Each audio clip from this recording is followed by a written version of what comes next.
Hello, hello. I am not going to have my. Are you able to hear me? Can you guys hear me? Hello? Can you guys hear me?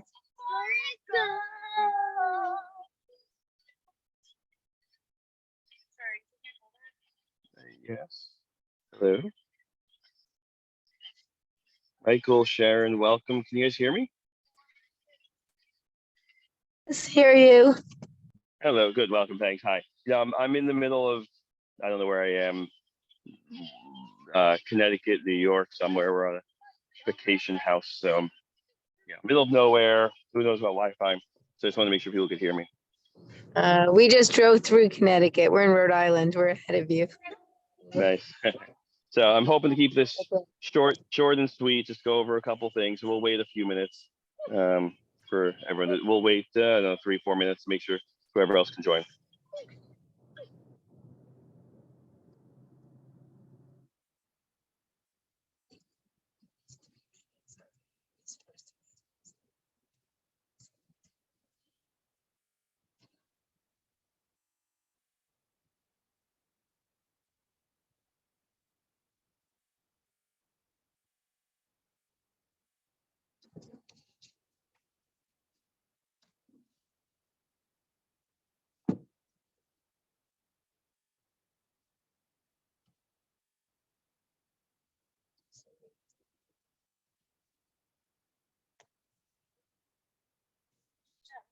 I know the rabbi will be joining, so again, we'll wait just a couple minutes here.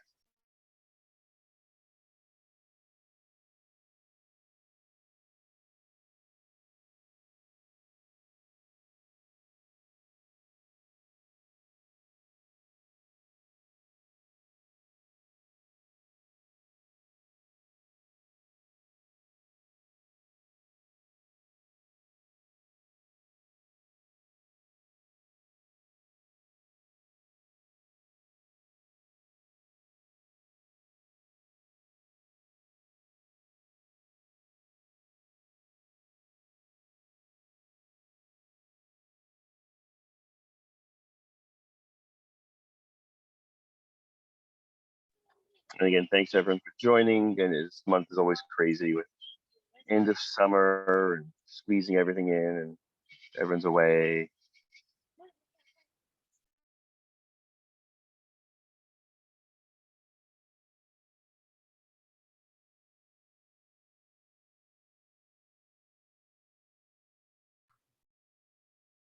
I can't believe it's going to be Elul on Shabbos or Sunday. Can we appeal for another leap month? How's that work? That sounds great. Add a couple. Let's just let the holidays slip a few months. And we should appeal to the rabbi.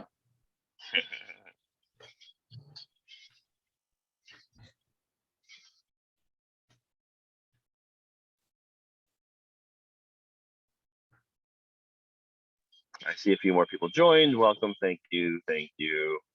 We're just waiting. I know the rabbi will be joining. We'll just wait another, 2 minutes before we get started. Again, I'm going to try to keep this meeting brief, cover a couple things of what needs to get done, and we'll go from there.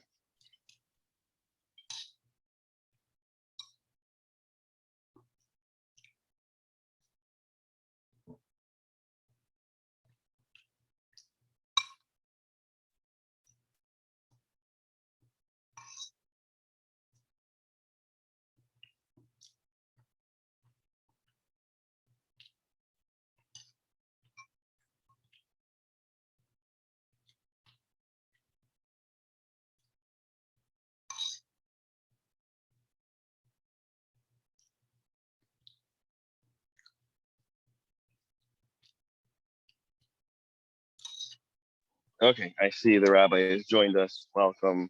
Thank you. I'll take that as our cue for our quorum, and it's 5 after.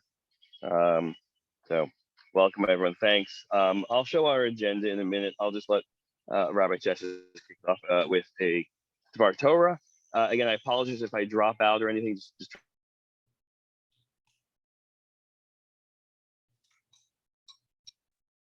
Looks like it happened. That was a little ironic. It happened as you were saying it might happen. So I'll just take the cue from you, Aaron, and hopefully as I'm speaking, you'll get back on board. I appreciate Aaron, who is on his only vacation of the summer with his family. And the Hefetz is making it tonight. It means a lot. And I also appreciate everyone else. I know summertime, especially at the end of August between camp and school, is a stressful time. And so I appreciate you being here. This evening, from 5 to 7, we hosted in our yard my parents' 40th wedding anniversary. It was really sweet and really special. And what I shared then, I won't share the whole thing right now, but is that milestones are really important. And in order to mark them, you have to slow down time a little bit. In our family, we celebrated my parents' 25th, and now we haven't really celebrated anything until their 40th, because life was just too fast paced, and we weren't, we should be celebrating every 5 years with the children at least getting together. But because the pace of life was so fast, we didn't slow down long enough to actually mark the moment. So after the 40 years of wandering the desert was complete, Moshe says, Re'eh, Anochi noten lifnechem hayom bracha u'klala. He says, look, I have placed before you today a blessing and a curse. And it's curious why he has to say Re'eh. He could have just started, Anochi noten lifnechem, I place before you today. But the word Re'eh serves the purpose of slowing things down. The word Re'eh, of course, means to look, to observe, but to notice things, you have to slow down the pace. Otherwise, you miss things. Not just when you're going through a scan or checking a mezuzah. To appreciate life, you sometimes really have to take it slow. And so that has been on my mind a lot today as we mark this milestone for my family.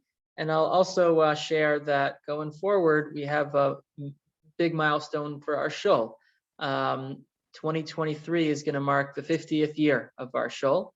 And so I've been in touch with several retreat centers to figure out a possibility of taking the shul out of the shul for a Shabbat to go away to a camp like Camp Yavne or Camp Ramah for a weekend and to just celebrate our community. So I have a few people together helping to think about it, but I hope it's a priority for us in the year ahead to just pause, slow down, and to appreciate the Jubilee, the half a century that our community has been together, and we have a lot to appreciate and a lot to celebrate. So hopefully we can have our Re'eh moments in the coming year. Wonderful. Thank you so much. I'm going to try to share my screen. I'm on my phone. So hopefully, oh my goodness. Well, that didn't. Aaron, if it's easier, you can send the file to me and I can share it from my. I think I can get it. You should see it here coming up in we see it. Moment. There we go. Okay.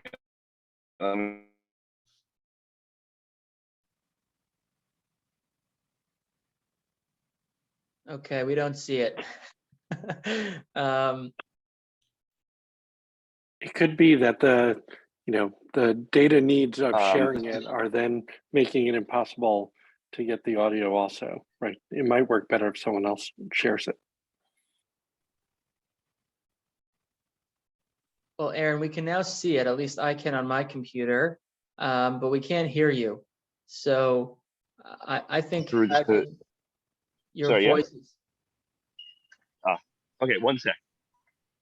Let me try to go a little bit closer.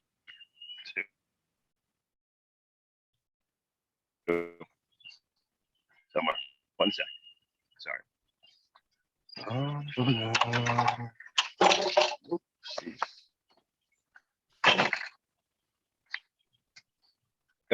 How about now? Can you hear me any better now? Yes, Can you hear me now? Okay. yes. I might have just been straying too far. Great. Okay.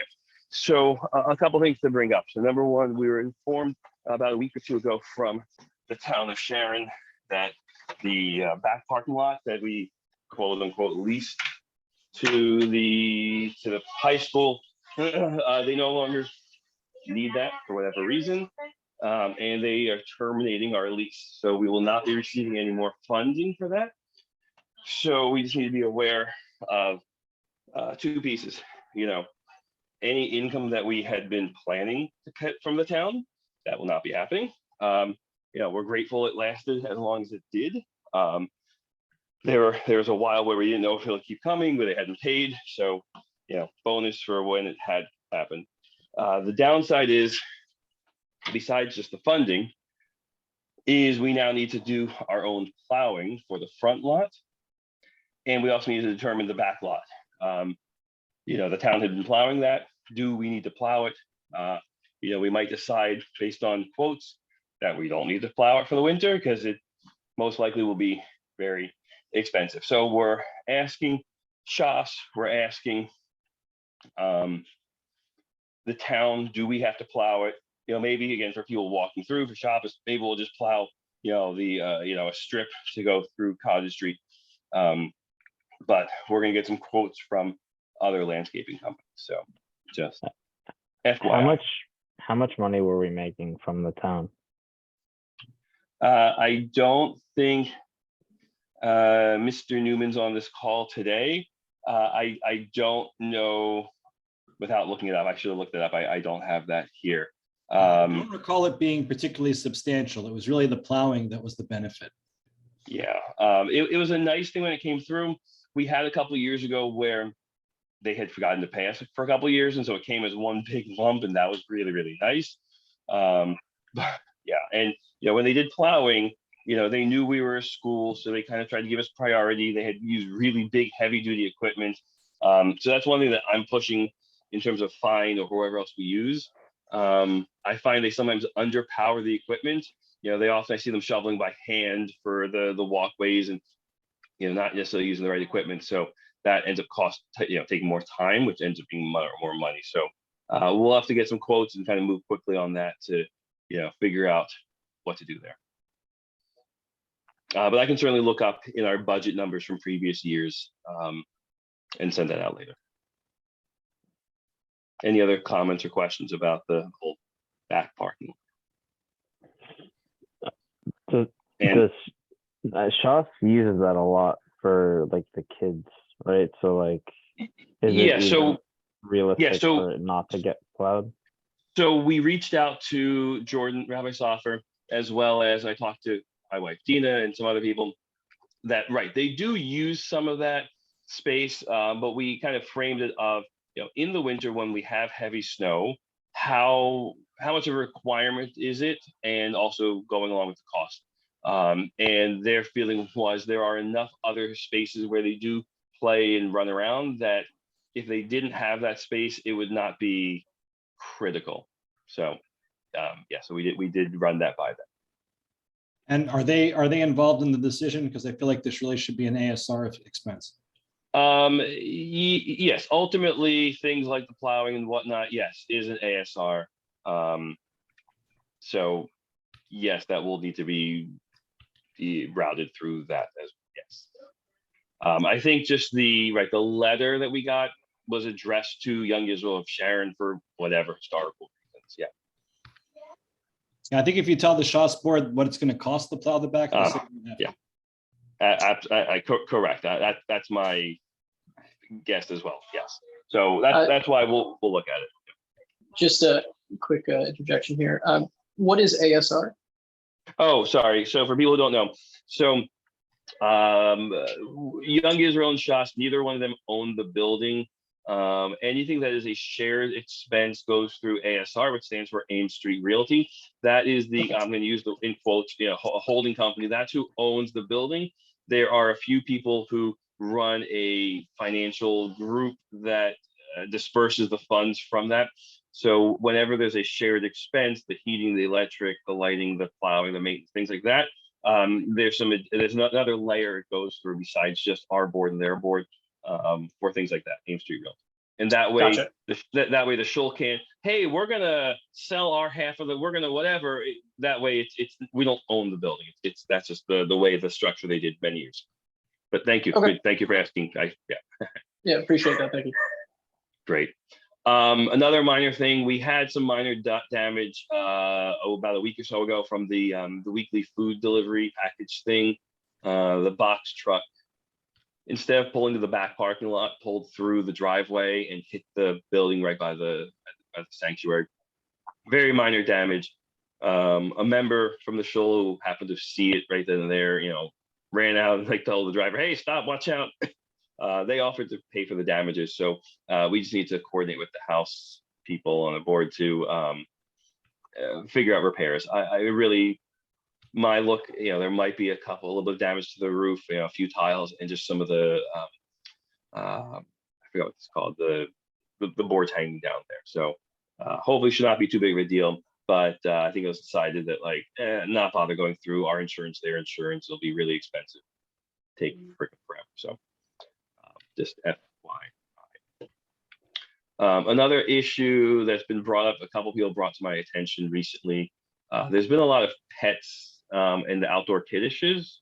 Many families are going home, they're bringing their pets, they're taking their pets for walks, coming to kiddish.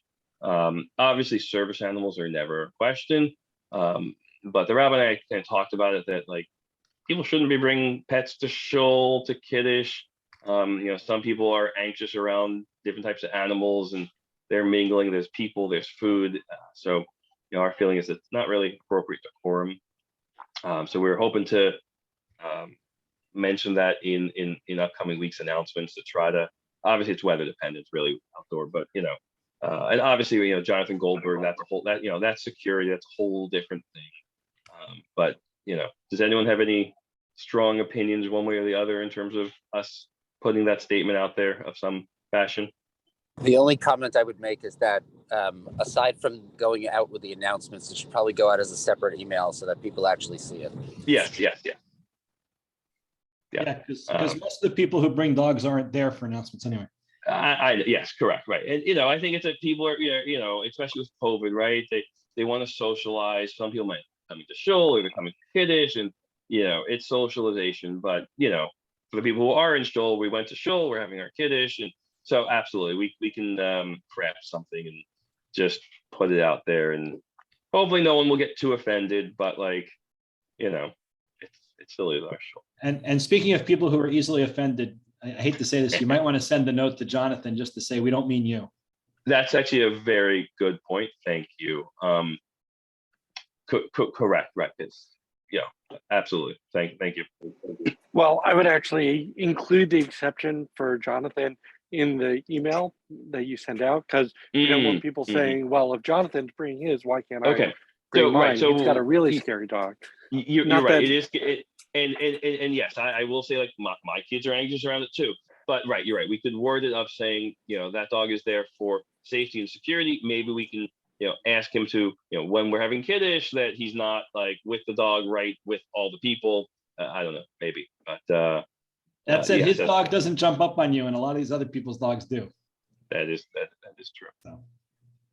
Well, and then I don't know if you need a plan for what you're going to do when nobody listens, but that's a separate issue. That's a separate.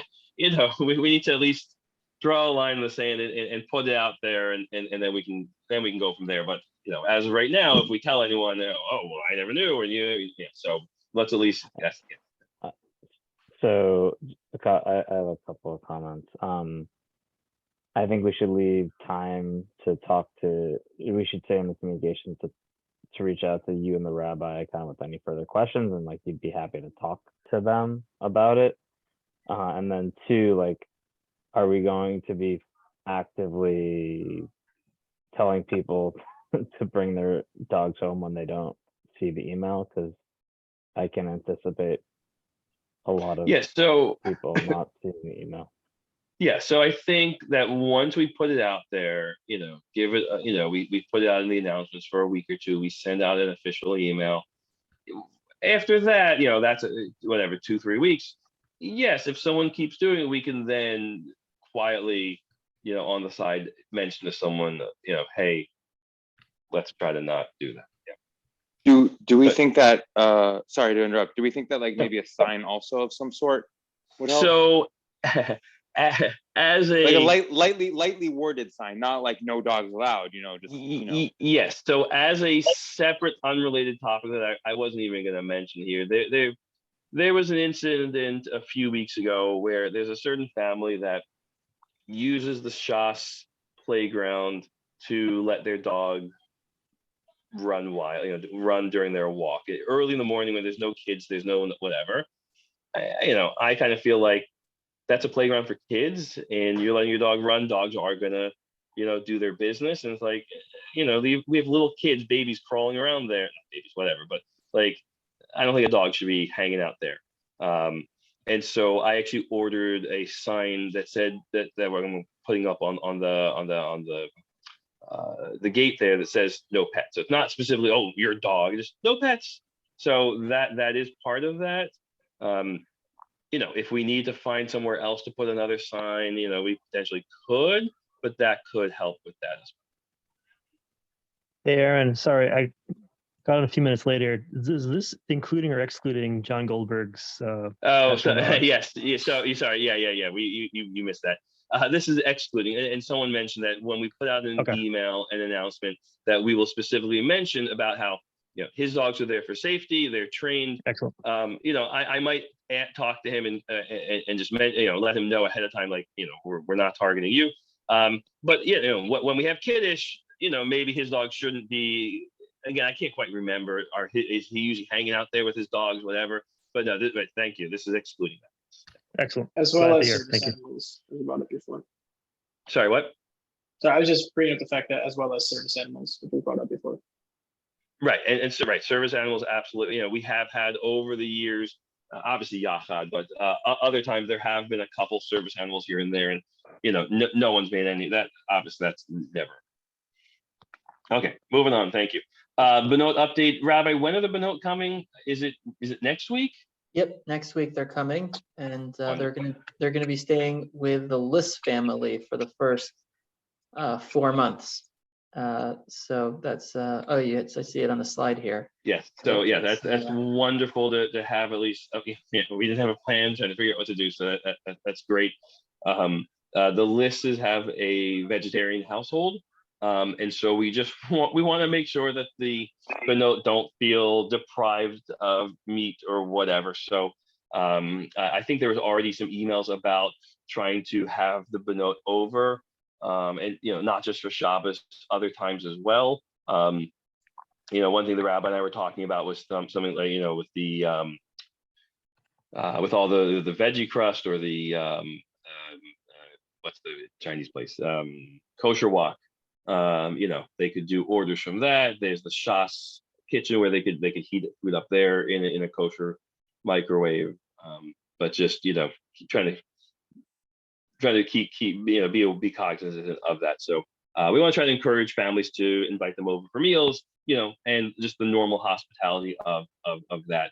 Obviously, the Benot program has been a little weird and different with all the COVID stuff, but we want to make sure try to get back to where we used to be for that. So anything else to add for that, Rabbi? Nope, that's it for now. Great. So we've got the Yamim Noraim coming up. And the Rabbi, he can talk about this in a moment. But we'll have 3 minyanim. So our main sanctuary, we can now use the social hall, which we couldn't last year because we didn't have the ventilation updates. And then the outdoor tent, which was discussed previously in the surveys and all the feedback. I believe each one will have a different start time. The rabbi can speak on that in a second. But going back, so there is the National Council of Young Israel had some meetings. This goes by almost a month ago in terms of COVID safety and whatnot. And their feeling is vaccination rates are high. As long as we take basic precautions and boosters and things like that, we should be able to go back to full davening experiences. So I think the past couple of years we still had some limitations, restrictions, abbreviations, things like that. So we should really go back to that. So we need to create the online form. I think I left out the word form there, but we need to create the online form with the pricing that we put in the budget. Rabbi Cheses and I are planning to draft the email that'll go out to the community with all the details, and so that we'll need to have the link once that is ready. I believe the dues letters are also still, there's a couple kinks being worked out in terms of the dues letters. Just like last year, the seats will not be labeled or reserved, so it'll be open seating for once you've chosen which place you want to daven in. Each one of these 3 minyanim will have a social distancing and masking section. So if people still prefer that, there will be that. We're anticipating that the outdoor tent will have the larger section of that. That's where most people will prefer for that. But we'll make sure that there is that for all 3. So Rabbi, do you want to mention about the start times and anything else about the davening? Sure. So as Aaron mentioned, we're going to be offering the tent minyan and the indoor sanctuary minyan as well. We're also going to offer the social hall minyan so that we have 3 options. The social hall minyan would get started a bit earlier. Last year we had 3.5 minyanim. This year I think we're also going to have 3.5 minyanim. But the early sort of hashkama, like minyan on Rosh Hashanah, was in the sukkah last year. This year, we're going to move it to the social hall, where the ventilation is now much better than it was a year ago. And so we're going to stagger the minyanim. I think the social hall will be at 8, the main sanctuary at 8:30, and the tent at 9, with the family davening in the Beit Midrash, I think from 10 to 11, something like that. So that's the plan for the 3 minyanim, and hopefully we'll get a critical mass in the 2 indoor ones, and then assign Balei Tefillah and Gabayim from there. Andy and I are working on the full Yamim Noraim schedule from Leil Slichot to Simchat Torah, and we should be done by the end of the week. And after that, we will have the sign-up form for seats for Rosh Hashanah and Yom Kippur ready. So that's the rollout plan. Yep, and then also, so we've the tent, we took care of ordering that a while ago to make sure we got a tent. We probably will need more chairs. So once we start getting some of those numbers in, we'll figure out, do we need to rent additional chairs as well? Because of the social hall, we'll add to that. There will be groups and babysitting like we've done in previous years. We'll be hiring some teams from Sharon High for that. So yep, go ahead. Just a question. I've gotten some concerns from people like in my circles about the actual distribution of people at the minyanim. Like last year, Mashu davened inside, but there's like nobody there. Everyone's pretty much outside. Do you know if that's kind of going to be the same this year? Do you expect that? Like, they were kind of wondering is that kind of what people are maneuvering for? Is that like what it's looking like? Do we know yet? We don't know yet. It's really hard to anticipate.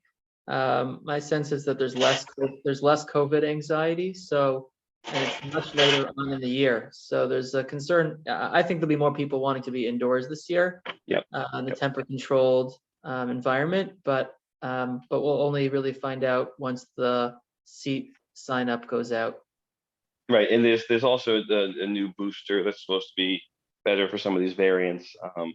That I think a lot of people are holding out and waiting for, and again I think that will help with people wanting to be indoors. Right, I feel like last year we only had the tent really. Indoors was very, I think we had an indoor, but it was very sparse if I recall in terms of number of seats and all that. So yeah, I think we will see a lot more people returning indoors. I think also if people who want to start earlier, having the social hall as an option. And I think also, even though the past 2 years, just a lot of people were not coming. So I think we will see an increase in numbers there.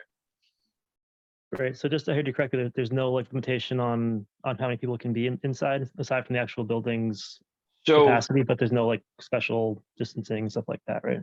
correct. Again, Avi, correct me if I'm wrong of any assumptions. In pre-COVID years, we would, be adding chairs everywhere to the sanctuary. We just didn't have room. And same thing, we've been adding rows every year to the social hall. So obviously, we're not going to do that this year. We're just going to use the physical seats in the sanctuary. Social hall will set up whatever we need based on numbers and plus some. But right, we're not going to do specific, except for the a section for each one for people who might need.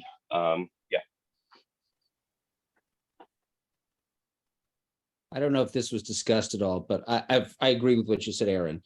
I don't know if this was discussed at all, but obviously we have a mask only section for the sanctuary for men and women section. I would imagine we're gonna have something similar and just figure out what that ends up looking like based on how many people ask for it. So correct. I think in the form we're going to have a comment field and have a note of if you anticipate sitting in a distance/mask area, please indicate that here, and that way we can set up appropriate numbers. But yes, so we will make sure there'll be something in all three. But again, yes, we're anticipating the largest section for that will be in the tent. The other piece, we saw this last year, is for people who are outside in the tent, some people took their chair and moved it further out or, spaced out, on their own as well. I think we should, this is just, my opinion is that we should, for the indoor section, have a mask section and not for the tent, because it ended up completely breaking down. We had seats that were labeled and people ignored it, as you suggested. So I don't. Right. So I think, right, when we had it last year, it was, specific chairs were labeled. There was a lot of confusion. And so I think we can try to better delineate that. So a couple things.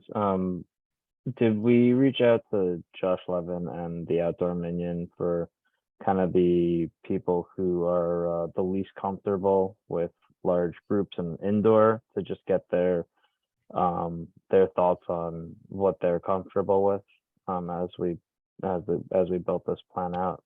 I've been in touch with them. Just sorry to cut you off there, Okay. but the Outdoor Minion is where they'll stay outdoors. And as long as there's some distance seating, I think mask or no mask is not such a big deal for them. Okay, great. That's what actually happens every Shabbos outdoors. There's no masked section. It's just people sit. The chairs are somewhat spaced, and some people are masked and some people are not. Yep. And again, on the National Council meet, they had a specific Yamim Noraim COVID discussion, and their feeling was obviously we want to make sure we're including people. We want to make sure there aren't any groups we're excluding or forgetting about. But that being said, there's always going to be some people who are always going to want more and more and more, and we are considering many COVID pieces, but we're never going to be able to make everyone completely perfectly happy. And I think the rabbi feels very strongly about that. We're going to have these 3 minyanim, and we don't want to spread too thin. We don't want to have another one here and here and here, and then all of a sudden we have a weak showing for too many of them. Okay, I mean, I care less about what the national standards are and more that we're just reaching out to our communities. So in talking with Josh about creating the form and creating and getting everything up and sent out, it's kind of a one-time thing, so it needs to be right the first time. So I need really explicit information for setting this up. Yeah, so let's talk offline. But yeah. Okay. There can't be any ambiguities and there can't be any changes. On the right, but we should be able to see a draft before we send it out, right? So Sure. Yes, we should be able. We'll have a draft, but once it's sent out, like there's no changes. Yep. And Okay. it would be a disaster. So we need to get it right the first time. And kind of piggybacking on what you said on, we're going to get numbers for how many people are going to be in each social distance section. Like, it feels like we're going to run into problems if we have too many people asking on the indoor Right. menu. So we're not going to have it as a checkbox of I want indoor mask, outdoor. It's just going to be these are the 3 minion options. How many seats do you need? And then there'll be a comments field. And so we'll need to kind of collate some of that.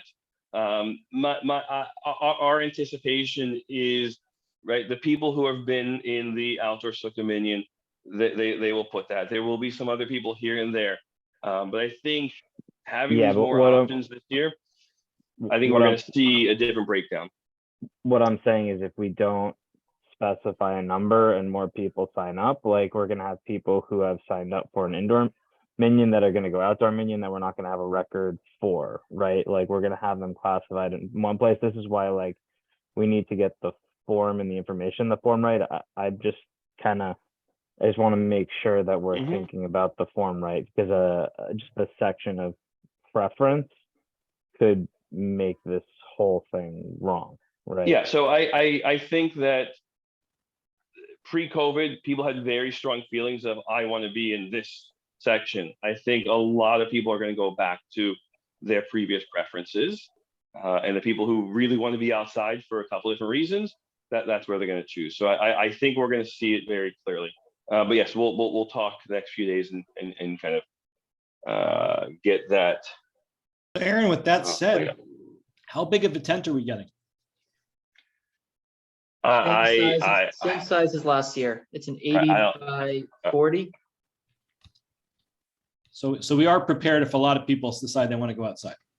Yes. That being said, I think last year we still had people bringing chairs and sitting outside of it and whatnot. But yeah. So the only thing that I'm saying is I think we should have a set number of people in each of the indoor minyanim that when you sign up, it's clearly said. So like if those are filled up, people go to the outdoor minion, as opposed to a bunch of people saying they have a preference for it in the indoor minyanim and they can't actually get that preference.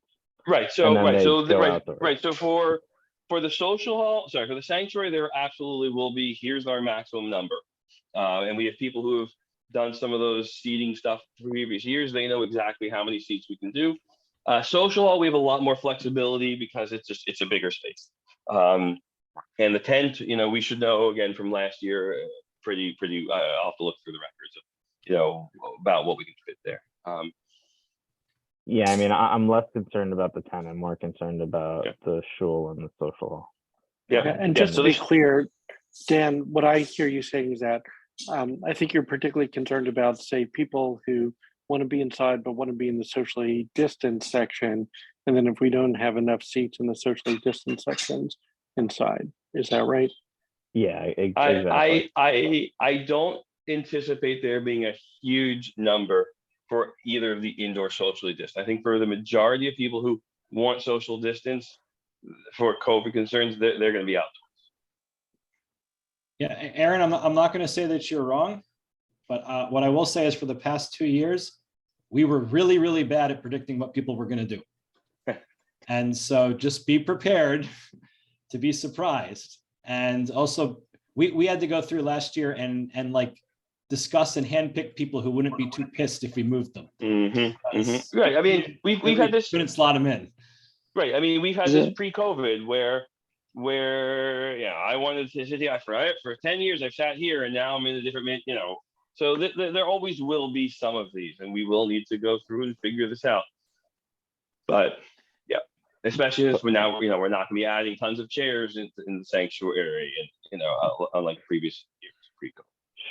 Sure. Then I just think it would be easier for us if we put a set number in the social hall and a set number in the main shul for how many social distance seats there will be, so that everyone can clearly see. Like if somebody doesn't get that and they're upset, well then there's the outdoor minion that they'll be able to go to. I think Okay, so we can put some wording of, trying to guide people that if you have these requirements, we recommend, because that's where the larger numbers. Yeah, we can try to craft the wording. And I'm sorry to but cause more trouble for you, Aaron, but do we really want socially distanced seating inside?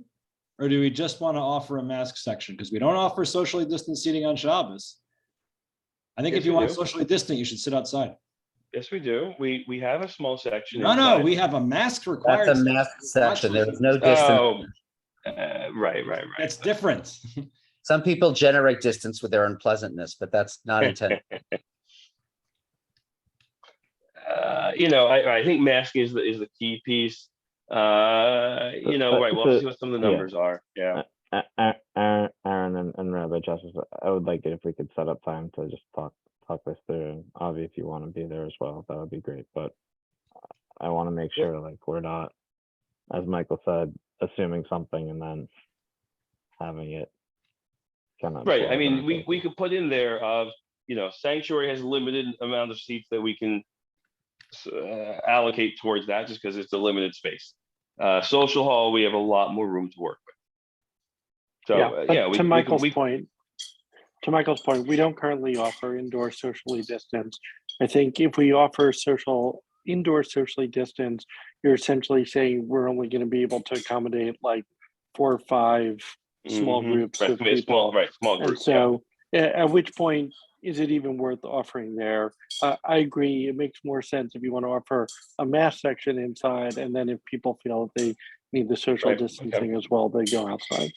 Right. So we could certainly change that wording if that makes sense. Yeah. Well, just a side note, will the rest, I know last year all of the minyanim took on Yantiv and took place outside in a tent. Is that going to be the same, or is the rest of the minyanim going to be inside this year? It's a great question. I think you're talking about for the evening minyanim. Yeah. I think we're going to try to do them outside in the tents, if the weather is nice.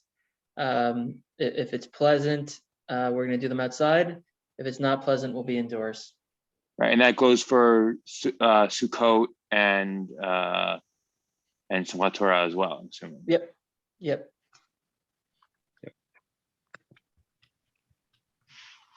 And then just one last question for the early minyan at 8 a.m. Is there any way it could start at the same time as the early minyan on Shabbos, kind of 7:30 as opposed to 8? Early. My preference is the earlier it can start, the better on the menorah. But for Rosh Hashanah, I mean, for Yom Kippur, we usually don't start that early, but for Rosh Hashanah, I could. I could speak to a few people. I second Dan's motion. Okay. So I think we could do a 7:30, 8:30, and 9.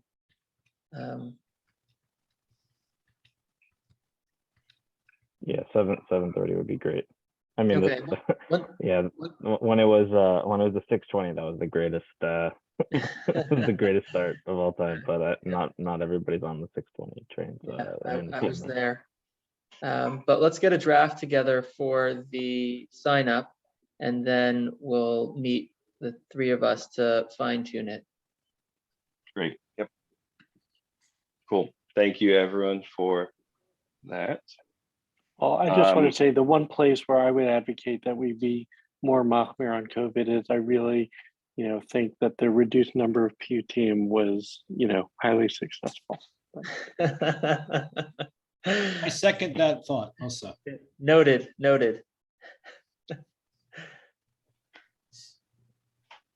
Wonderful. Okay, and I think the last main topic was Camp Ramah approached us. They started a day camp in the Boston area this past year, and it was at one location. For whatever reason, that location I think wasn't working out, and they're trying to find another location. They approached Shas and Young Israel. We're near the lake. We've got a building, yada yada yada. I don't know what other comments or backstory you have, Rabbi, on that. And so it's just starting the discussion of, summer's winding down. They're, always working to plan the next year. They approached us about using our building for, what was it, three weeks? Yeah, 3 weeks of the summer next year. And just to clarify that they really would not expect the shul or the school to be doing advertising for them.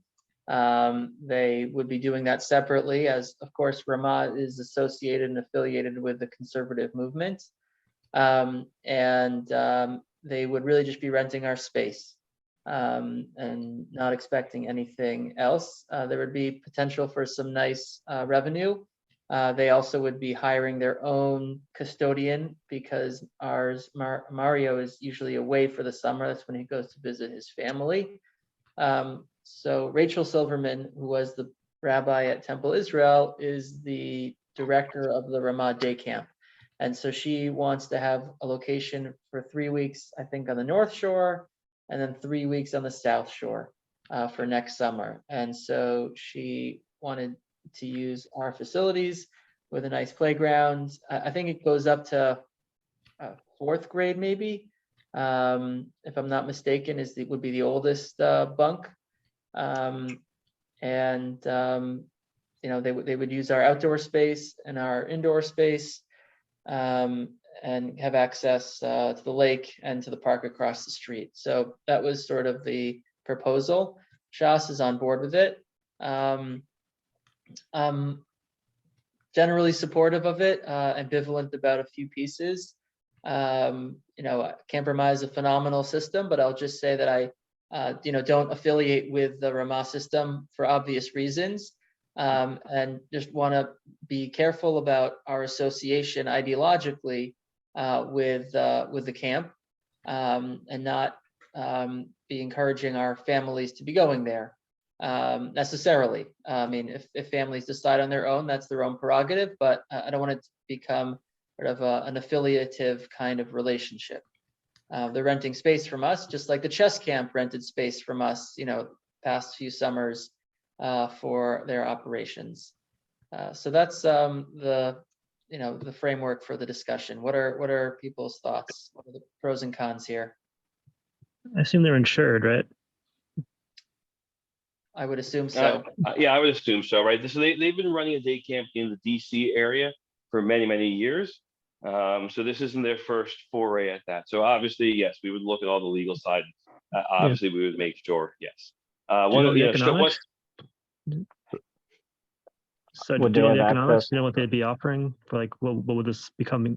What kind of revenue are we looking to get from a deal like this? In terms of the amount that they would pay? Yeah, do we know what those numbers are? Because it seems like a no-brainer from my. I understand your concerns, Rabbi, but I don't really think that's a concern for most of our shul's families. I think people realize that it's just a space rental and not an affiliation. So I don't have any concerns on that end, but I'm curious if it's worth our while in terms of the actual income, otherwise I don't see a problem at all. Yeah, I don't remember the amount offering. So I don't remember either offhand, but I think it was a nice number. The initial concerns were, they're going to make a mess. So if they're having their own custodian, great. There was a concern about if Shas, when they're changing over their classrooms and stuff, but it sounds like Shas does not, that should be worked around. I think the only other piece was in terms of timing with summer-based measures. That's really the only other major thing we have going on in the summer in the building. So as long as, there isn't any major overlap concern there. Yeah.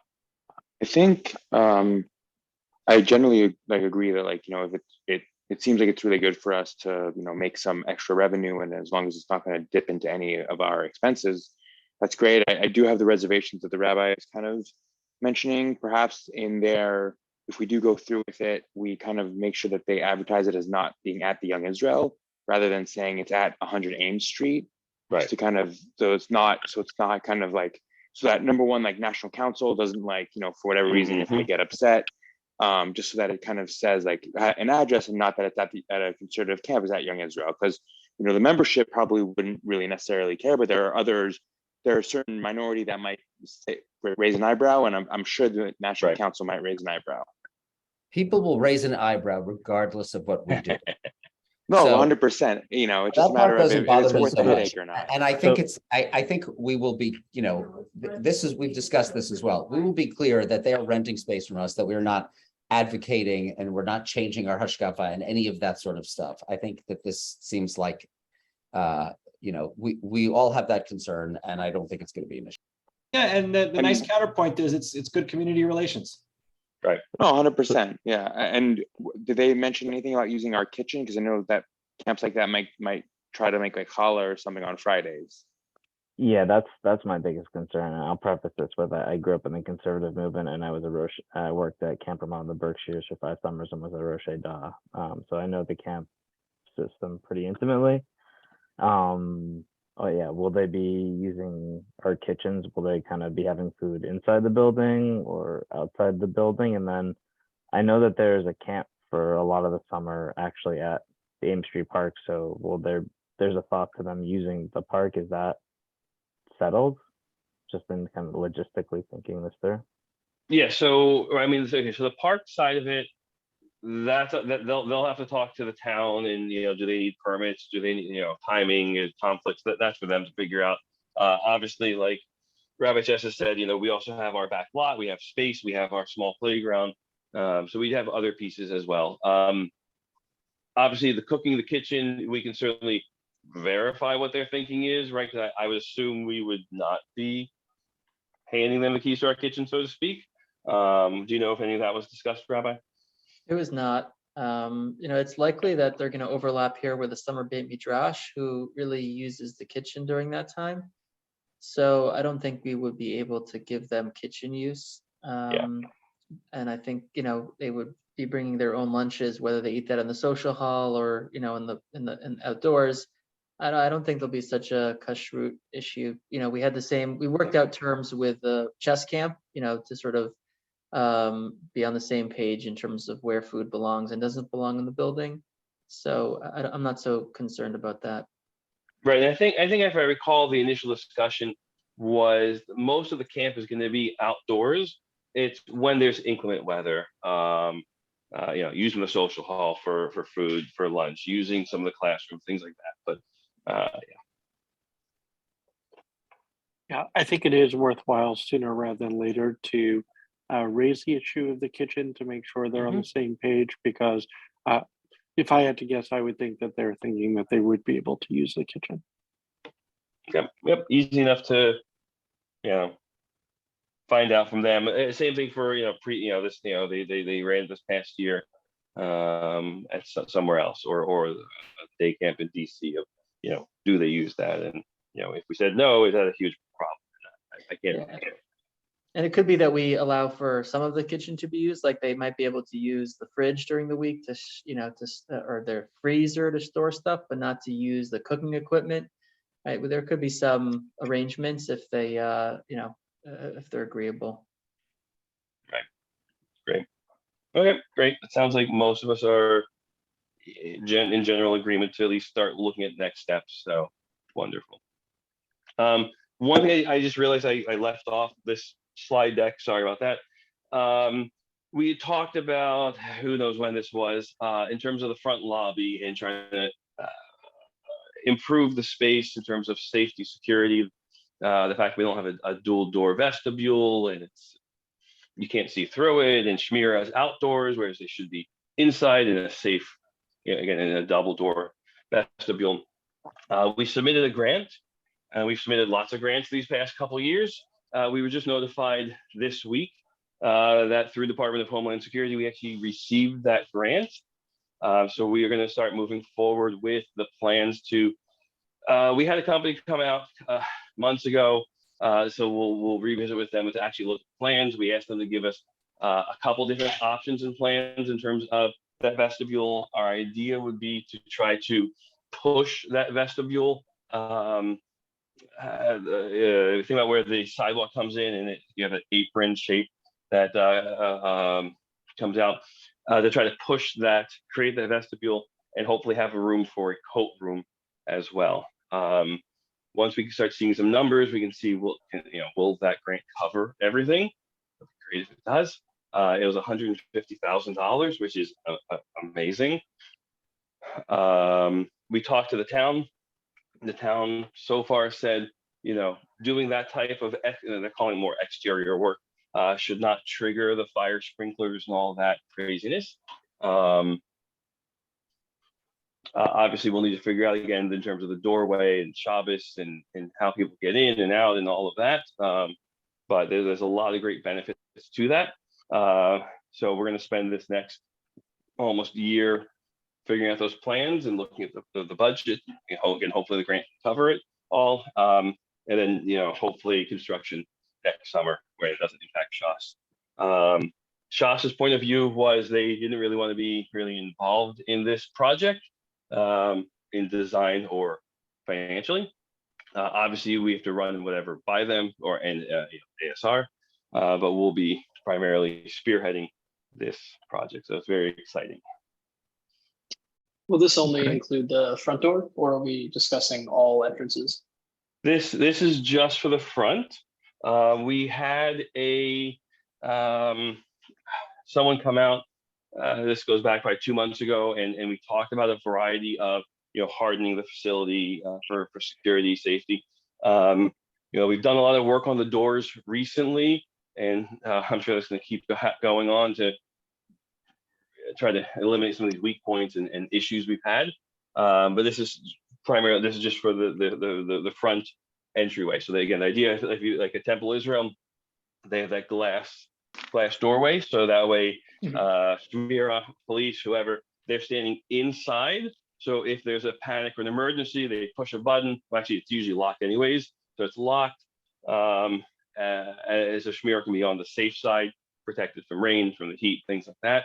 And then also, again, hopefully have room for coat racks, and also better visibility for cameras, intercom, better way to buzz people in for daily minyan, for school, for all of that. Gotcha. And are we looking into like any special materials, like anything bulletproof, or is this just standard? I guess I don't really know where the extension is going. Yeah, so there's a lot of flexibility from the grant. The grant was pretty, if I recall correctly, it's Homeland Security, so it's hardening the entrance. We've already done some work with the film and things like that. I think we will absolutely look at that because, if you have a glass wall, that's going to be very easy to penetrate. So obviously we want it to be safe and secure. So there's ballistic glass, there's films to put on, there's a variety of ways to do it.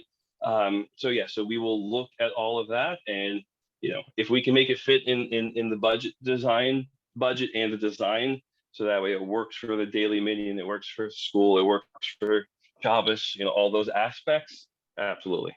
But so we just need to get this contractor or this guy we talked to and get some ideas and some plans and start tweaking that and going down the design process. So yep. Are we using a third party kind of security liaison to kind of oversee it, or just a contractor? So shoot, Rabbi, do you know who it was who came out, who we had to give that, who looked at that? I can't remember the guy's name now. So it's more of, I think it's a contractor or a design company that has done some other houses of worship in the area, in the Boston area. When it comes to the doors and all that, we might, we have a company we've been using for years up in it's in Newton or Natick or wherever, Shufro Alarms. We'll probably consult someone in the New York area for more of the Shabbos hardware to try to make sure it's done well. And in terms of the safety and security, obviously we'll bring in some of the rest of the teams on the board to focus on that piece.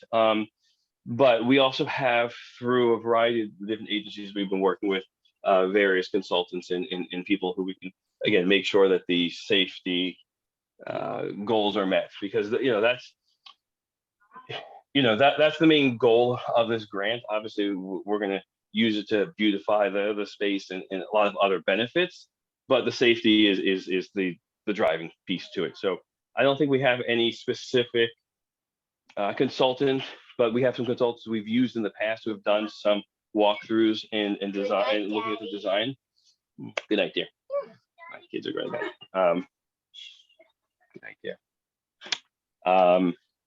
So as we go down that process, we'll make sure to, safety will be a critical piece to it.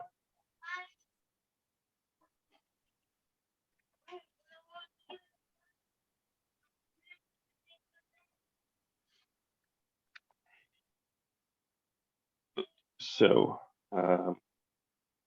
Aaron, just one more thing before we conclude here. I'm not sure if we had a moment to note the scheduling of the new members brunch on September 18th. Man, I think it was at the very beginning, but it was. And when I pulled those slides, I must have, I missed a couple things. Sorry about that. Thank you. So just note it on your calendar. Debbie Buckman is going to be arranging it.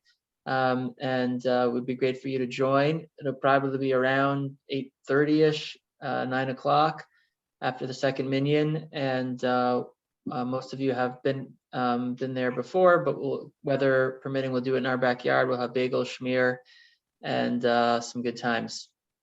I know it's for board members and families. September 18th. Any thoughts of updating the new member board?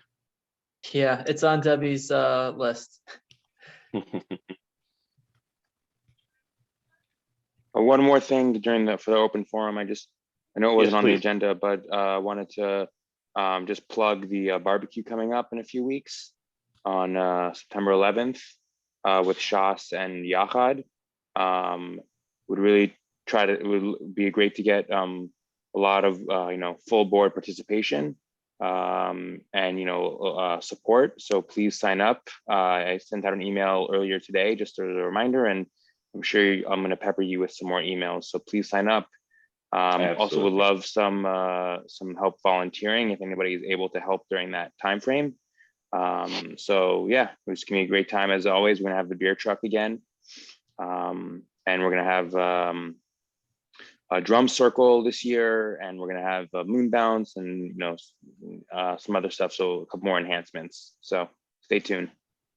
Wonderful.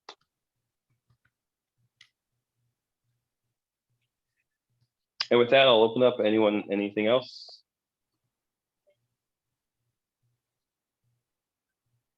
Again, sorry for the kind of last minute scheduling here. I know everyone's schedules are a little crazy. I'll work on scheduling next month, coming up soon. Also have to look at the holiday schedules.